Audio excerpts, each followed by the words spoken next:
Hello, my name is Ko Im. I'm the community editor and podcast co-host here at Adweek. This is another edition of Adweek Together. From here on out, we are going to be doing these conversations weekly. And I just want to note that if you enjoy these conversations and value our voices and our platform, we ask that you sign up for a pro subscription. You can head over to adweek.com/offer and gain unlimited access to essential content and resources. Today's conversation is going to focus on the future of work. We are joined on this Monday, June 1st, with Alicia Tillman, CMO at SAP. Thank you, Alicia, for being with us this Monday. Yeah, thanks, Ko. It's great to be here. We all saw what happened over the weekend here in the U.S. I think before we, dive into the future of work, there are a lot of companies addressing the violence and the current events on top of what's been happening with the pandemic. How is SAP and how are you looking at the current events? Yeah, this is a very sad time. There's no question about it. It started with the brutal death of George Floyd, which has then resulted in many riots across the United States, and it's sad, it's painful, but myself personally as a leader of the organization, and certainly I know with SAP as a global company as a whole, racism, hatred is not ever to be tolerated. In fact, publicly I stated this weekend there should never be a place anywhere in our world for it. And I know we stand united, certainly as a company of 100,000 employees and a community of nearly 500,000 customers, and we need to see change how it's going to happen and what we need to do. It comes in many forms, but at its core, it really is about love and compassion and empathy, and certainly about justice as well. And, we stand united as a company. I certainly stand united with my team of marketers across the globe. And we certainly hope to get to a much better place, and we're going to do it with our voices. Certainly hope and speak openly about what's needed to end so much of the tragedy that has happened and is happening across the country right now. Empathy is so needed right now. Leadership with empathy is needed right now. I know you send a weekly message to your team. Your CEO also, publicly spoke out about the events. What is the message marketers need to send internally and also, to the community out there?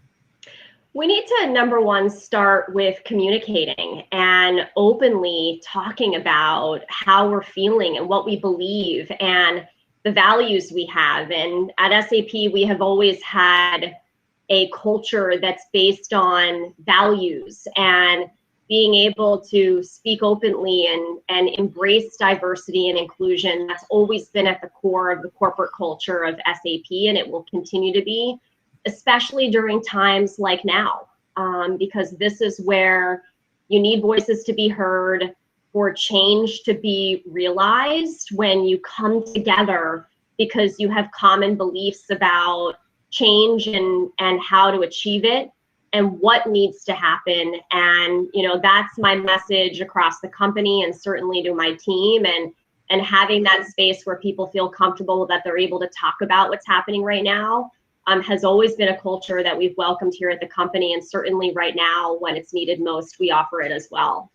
Yeah, and while we're dealing with this, we're also going to work. I know that SAP has had to adapt through this crisis, through technology, through transparency, looking at trends. So can you tell me a little bit about the ways that you've had to adapt? I mean, today you announced that the rest of 2020's events are going to be virtual for sure. Yeah. I mean, look, 2020, when we came into this year, I mean, despite the fact that China had been managing through COVID for a couple of months when we came into the year, I don't think still many countries around the world had anticipated that we'd be in the place that we are today, which is practically every nation around the world suffering through the events of COVID-19. I mean, in the US, we're entering week 13 for most, with shelter in place and still a tremendous amount of limitations on conducting business. And, one such thing that has been affected in our business that has been led out of the marketing team are transitioning from what was a very significant tactic of events. We hosted hundreds of events, typically during a business quarter, to have to either cancel or move several of them to a digital environment. And our largest annual event is typically an in-person event in Orlando at the beginning of May, with nearly 30,000 people, that we have been aggressively transitioning to a digital event. And it will take place, during, it's actually 2 weeks from today is when it's going to happen. So, as a team, we feel very, very excited about it, but typically it takes 12 months to pull off an event of this size and, this magnitude. But we've had pretty much 5 to 6 weeks to pull off something completely new, and are looking to, triple, if not quadruple, the size of people that come and participate. And so it's both daunting, but it's also exciting and energizing, because it's something new than what we've done, over several years now, to really be part of something new and something different and something that is very, very relevant to the times that we live in right now. Yeah, you mentioned daunting. What has it really been like, and what are the key learnings in having to pivot and change very quickly for, events, and also working together remotely? Yeah, I mean, the daunting part is, Adam Grant, who's an author and psychologist, was recently out on social media saying, we're not actually, practicing remote work. We're actually trying to do our jobs at home while we have kids homeschooling alongside of us, spouses and partners also trying to work in the same household. And then we have this, incredible health crisis that's happening outside of the walls of our home. And so, the human challenge that creates on all of us is enormous. And so when you take that and you now have to stand up an entirely new marketing strategy, and for us, our annual event is one of the largest marketing strategies that we have throughout the year, and do it in such an abbreviated amount of time, everybody at home, you have to use different technologies and different resources to pull it all together. I mean, that in itself is what creates this incredible challenge that, yes, is daunting, because your surroundings and your typical way in which you'd work to stand up something so new is something like we've never experienced before in our lifetime. But it's also, for those of us who crave challenge and are motivated by the thought of doing something new, that's the other side of it. And I will tell you, it's throughout the planning of this, as the leader of the organization, I've seen all of the emotions come together. I mean, we've had members of our team have the COVID-19 virus, which has set them back for several weeks. Thankfully, they are all well and they're back to operating now. But that happens. And then you have the anxiety of that. And then you have the capacity constraints that creates during the process. So there's anxiety, there's sadness, people are scared. And then you have people who sometimes get paralyzed during this period. They don't know how best to operate. They're in a totally different surrounding. Plus, they're scared about the health crisis and the effect that it's having. And so that creates a whole series of emotions. And then you have another set of people who can keep it pretty balanced, and that's hard, but they get motivated by this prospect of being able to do something new. And so, as a leader, you face everything, every emotion, everything about a person comes out during a period of change and when you need to do something different. And so, that's both the daunting, but yet the motivating and the inspiring part of this period that we've been living in. Right. No, I know that I've also been feeling that too. We're going to take a quick break and we'll be right back.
And we are back with Alicia Tillman, CMO of SAP. We wanted to make sure that you can hear and see us because this is an important conversation.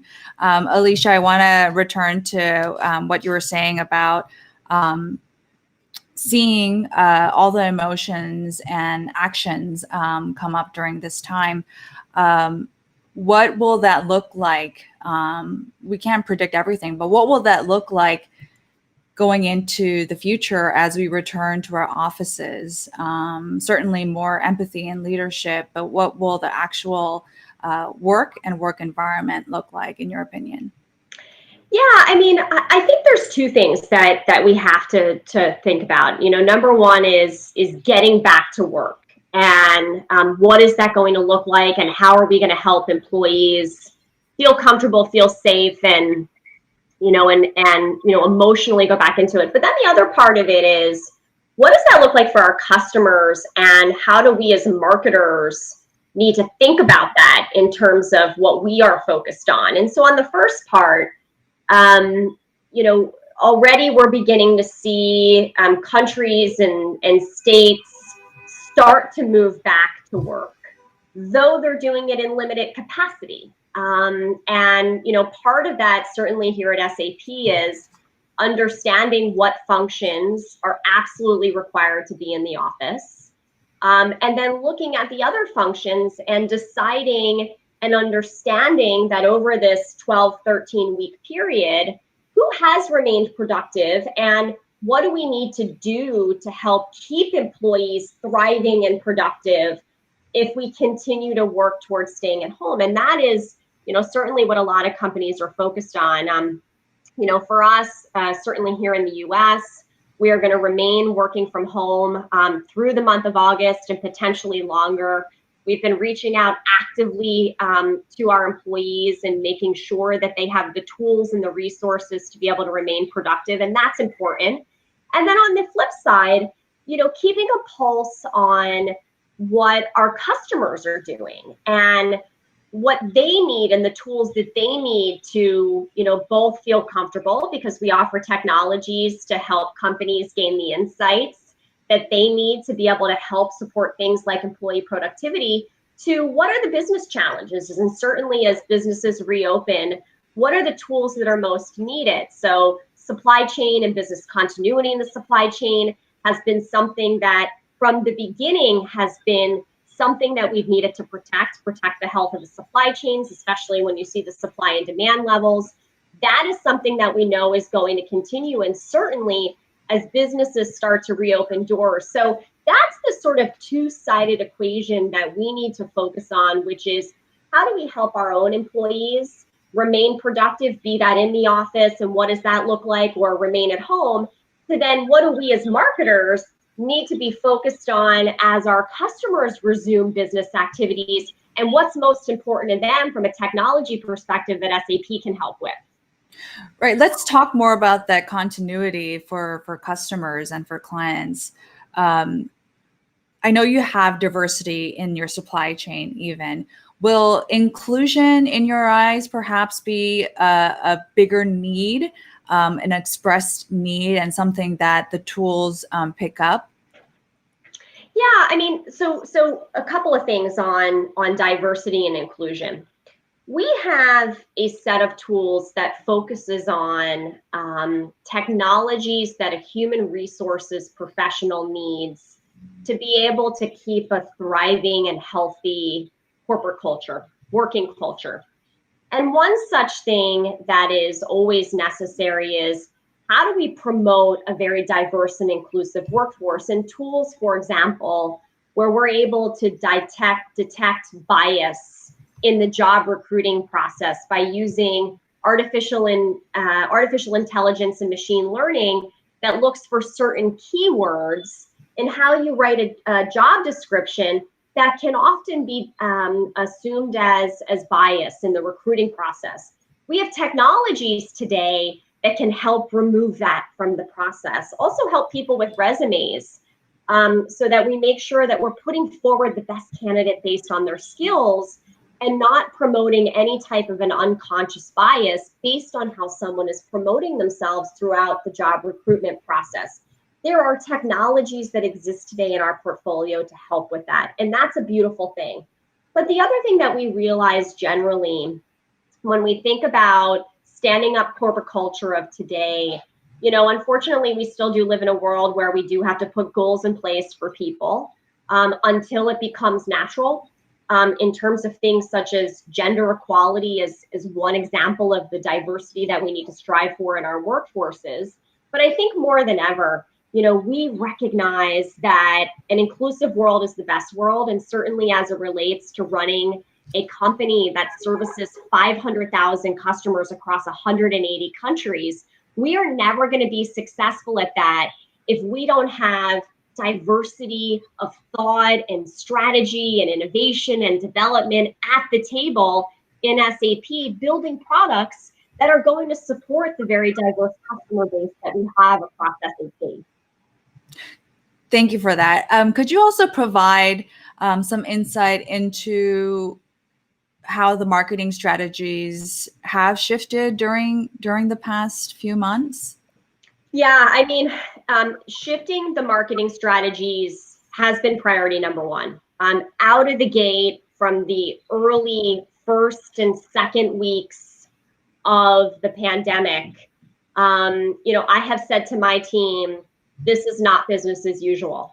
And if you are working on things that are typical to what you and your teams would work on day to day, then you're not focused on the right things. The world as we know it continued to change daily. And in some cases, certainly in the first half of this pandemic, they changed by the minute. And so what that means is the needs of our customers were changing as well. And so SAP is a suite of technologies that helps companies run at their best day in and day out. And it's technologies to help the human resources professional, the marketer, the sales leader, the head of operations, the head of finance, the head of IT. But they all began to deal with different challenges. So for example, in the beginning of the pandemic, There were only necessary workers that still needed to be on the road. And so we started to open up access for free to technologies that sat in our travel portfolio. And then we saw very quickly that the health of a company's supply chain in being able to source goods that were of the most importance to companies and to communities, there started to be a real challenge in making that happen. We run one of the largest business-to-business commerce networks in the world. And so we opened up access for free to companies anywhere in the world to be able to be matched with suppliers based on the specific products that they were seeking for their businesses or their communities. And so what we needed to pivot as a marketing team was, let's look into our set of tools and technologies, and let's put forward and let's market and let's make it be known what we have that we can help the world with right now. And so that became a focus. So we weren't spending time marketing every product in the portfolio to every buyer across the portfolio. We really began to prioritize certain technology offerings based on our ability to open things up for free access to anyone from anywhere. And then that's what became the priority focus for the team, and still is in a lot of ways today, putting spending only where our products that could serve the most need to customers, could most benefit to our global base of customers. Yeah, like you said, the needs are changing every week. So real quickly, what are you prioritizing this week? This week, there's a couple of things. Number one, I want to make it clear to my team that they have a safe space to talk about what's happening across the United States, and certainly what's happening here. From the tragic death of George Floyd that has resulted in many riots across the country, and certainly that has effect on people all over the world. So first and foremost, I'm wanting people to recognize that they have a safe space here to be able to talk about that. We are a family here, and as we've been a family for 48 years, and certainly that has shown to be true across this pandemic, and now with the current crisis that's happening, that's priority number one. Being able to have employees feel that they can be open and talk about things that are on their mind, that's the first message that I want to send. The second is, as businesses start to reopen, what does that mean for us from a prioritization standpoint? What should we be focused on? What's now the new challenge that our customers are facing as companies start to reopen for business? And where can what we have in the SAP value proposition help them? So we'll talk about that. And then the third is, we are launching our largest digital event 2 weeks from today. It is all hands on deck across the team, which comes with a series of emotions, from stress and anxiety to excitement and inspiration about what's to come. And so it'll be a big message of just updating everybody on where we are, what we need to focus on in the next 2 weeks, and certainly get people ready and energized for what's to come for that incredible event that we're going to be standing up here in 2 weeks' time. Well, Alicia Tillman, CMO of SAP, I certainly value your leadership in creating safe space. And we very much appreciate your time in talking through strategy and events in this very, very strange and at times really tough time. So thank you. Thanks, Co. Thanks for having me today.